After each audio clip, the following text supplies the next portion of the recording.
Salam jumpa kembali, salam sejahtera untuk kita semua.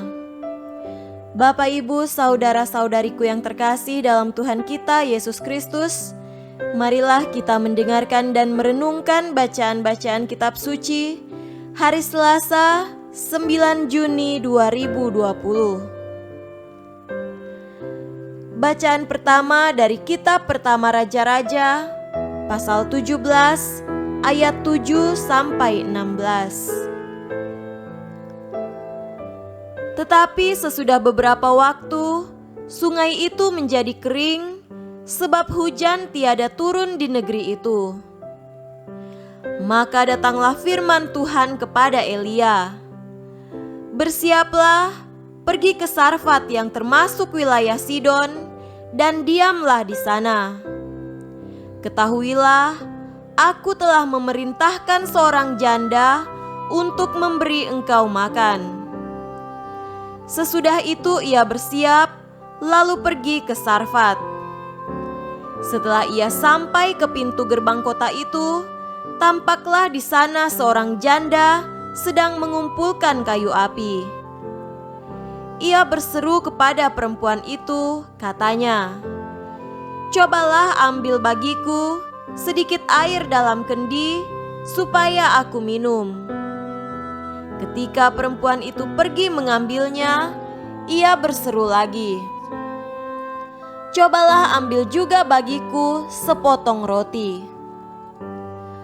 Perempuan itu menjawab, "Demi Tuhan Allahmu yang hidup, sesungguhnya tidak ada roti padaku sedikit pun, kecuali segenggam tepung dalam tempayan dan sedikit minyak dalam buli-buli. Dan sekarang aku sedang mengumpulkan 2-3 potong kayu api, kemudian aku mau pulang dan mengolahnya bagiku dan bagi anakku, dan setelah kami memakannya, maka kami akan mati." Tetapi Elia berkata kepadanya, "Janganlah takut, pulanglah, buatlah seperti yang kau katakan, tetapi buatlah lebih dahulu bagiku sepotong roti bundar kecil daripadanya, dan bawalah kepadaku, kemudian barulah kau buat bagimu dan bagi anakmu. Sebab beginilah firman Tuhan Allah Israel, tepung dalam tempayan itu tidak akan habis, dan minyak dalam buli-buli itu pun tidak akan berkurang sampai pada waktu Tuhan memberi hujan ke atas muka bumi." Lalu pergilah perempuan itu dan berbuat seperti yang dikatakan Elia. Maka perempuan itu dan dia serta anak perempuan itu mendapat makan beberapa waktu lamanya. Tepung dalam tempayan itu tidak habis, dan minyak dalam buli-buli itu tidak berkurang, seperti firman Tuhan yang diucapkannya dengan perantaraan Elia. Demikianlah sabda Tuhan. Syukur kepada Allah. Tuhan beserta kita sekarang dan selama-lamanya. Inilah Injil Yesus Kristus menurut Matius. Dimuliakanlah Tuhan. Injil Matius pasal 5 ayat 13 sampai 16. "Kamu adalah garam dunia. Jika garam itu menjadi tawar, dengan apakah ia diasinkan?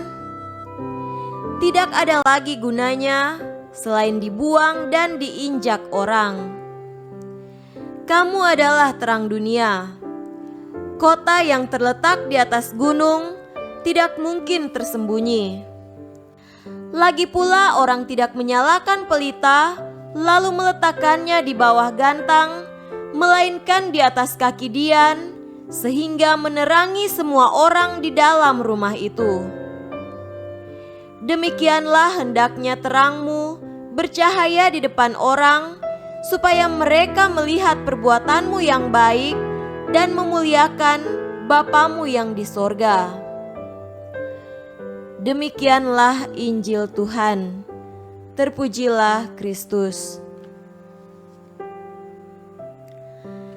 Saudara-saudariku yang terkasih dalam Tuhan kita Yesus Kristus, tema renungan kita pada hari ini adalah identitas dan kesaksian hidup. Salah satu bumbu yang dipastikan hampir selalu ada di dapur, yakni garam. Garam adalah salah satu dari sekian banyak bumbu yang perannya tidak kalah penting dalam setiap olahan masakan. Dari sekian banyak fungsi garam, salah satu fungsi garam ialah mampu memberikan rasa asin yang membuat cita rasa gurih pada setiap olahan makanan. Saudaraku terkasih, melalui perumpamaan tentang garam dan terang dunia, Yesus berbicara kepada para pengikutnya tentang identitas mereka dan bagaimana seharusnya mereka hidup di dalam dunia ini.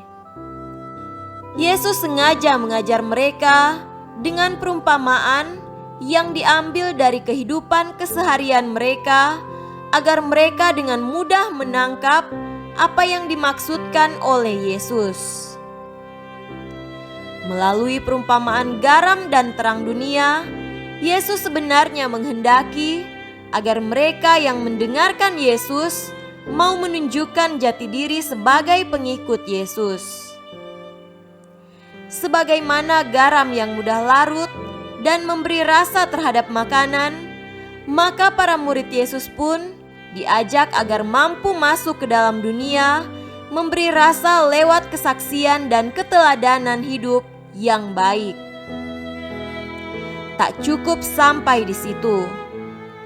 Para pengikut Yesus pun diajak menjadi terang agar mereka mampu untuk tampil dan memberi cahaya kepada orang yang hidup di dalam kegelapan dosa. Yesus menginginkan agar para pengikutnya terlibat aktif dalam dunia ini dan memberi kesaksian nyata lewat cara hidup mereka yang konkret. Saudara-saudariku yang terkasih dalam Tuhan kita Yesus Kristus, Yesus mengajak kita untuk mampu menunjukkan identitas sebagai pengikutnya. Kita diajak menjadi garam dan terang dunia dalam aktivitas dan kesibukan kita setiap hari, apapun itu bentuknya. Sudah saatnya bagi kita untuk melarutkan diri dan memberi terang untuk kebaikan banyak orang. Oleh karena itu, jika cara hidup kita baik, maka kita akan mampu menggarami hati yang tawar. Lewat cara hidup kita yang benar, maka kita akan mampu menerangi setiap perbuatan kegelapan yang mengandung dosa. Semoga demikian. Amin.